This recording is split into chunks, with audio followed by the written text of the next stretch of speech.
In 1846, astronomers spoke of a phantom, something tugging at Uranus, unseen, perhaps imagined.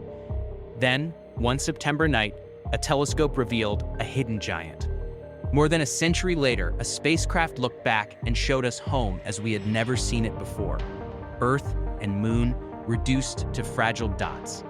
In the space race, tortoises became pioneers, circling the moon before any human dared risk it. Robots scooped lunar soil and returned it to Earth, shocking the world with what machines could do. And one spacecraft to Jupiter ended not with silence, but with fire. A sacrifice to protect an ocean that may harbor life. This is not just space history. This is AstroHistory Weekly, September 18th through 24th. September 23rd, 1846, the prediction that found a new planet.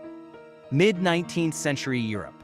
Telescopes had revealed all 7 known planets of the solar system: Mercury, Venus, Earth, Mars, Jupiter, Saturn, and the newcomer, Uranus, discovered only in 1781. To many, 7 seemed complete. The heavens remapped. The solar system was whole. But Uranus misbehaved. Its orbit wobbled, straying from Newton's predictions. Was Newton's law flawed? Or was something unseen tugging at the planet? Enter Urbain Le Verrier, a French mathematician with a reputation for brilliance and arrogance. Armed only with pen, paper, and Newton's equations, he set out to prove a daring idea: that a hidden world was pulling Uranus astray. His colleagues laughed. Too bold, too speculative. But Le Verrier persisted. On September 23, 1846, his calculations arrived at the Berlin Observatory. Johann Galle and Heinrich de Rest trained their telescope on the exact spot he predicted. Within an hour, there it was, a faint blue disk. Neptune. The reaction was electric. Newspapers hailed it as a miracle of mathematics. Le Verrier was praised as the man who had conjured a planet from numbers. Astronomers whispered in awe. For the first time, humanity had proven it could discover a world before even seeing it. Neptune's arrival shattered the belief that the solar system was complete. It was proof that the universe held more than eyes could see, and that reason itself could pull secrets out of the dark. It was September 18th, 1977. Voyager 1 was barely 2 weeks old, racing outward. Engineers sent a simple command: turn back, take one last look at home. What came back wasn't a glamorous postcard. It was humbling. 2 tiny specks, Earth and Moon, floating side by side in endless darkness. To scientists, it was a technical success, but to the public, it was staggering. Newspapers described it as the family portrait of a planet and its child. People looked at the photo and realized our home, vast and vibrant to us, is already small from just 11 million kilometers away. Carl Sagan later wrote that it changed how we see ourselves, as fragile, united, and astonishingly tiny. That first Earth-Moon portrait was more than an image. It was a mirror, one that showed humanity its true scale in the cosmos. 1968. The space race was at its peak. America was preparing Apollo 8, the first manned mission around the moon. The Soviets wanted to prove life could make the journey first. On September 14th, Zond 5 launched. Inside, 2 tortoises, fruit fly eggs, plants, bacteria.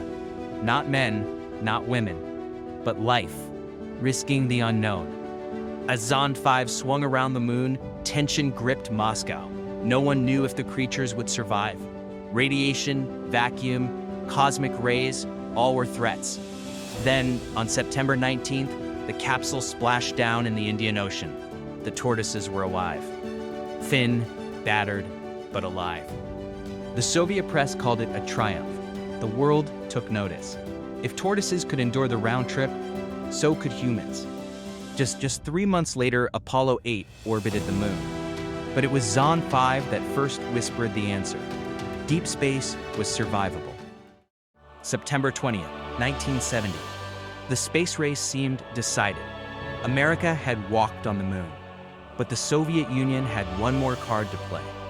Luna 16 returned with 101 grams of lunar soil, the first robotic sample return in history. No astronaut touched it. No human hand scooped it. Machines had done the work. For scientists, the samples were treasure. Dust like talc, grains of glass formed by ancient impacts. For the Soviets, it was vindication. They hadn't won the race to plant a flag, but they had proven robots could do what humans did, and perhaps do it more safely. The global reaction was respect, even awe.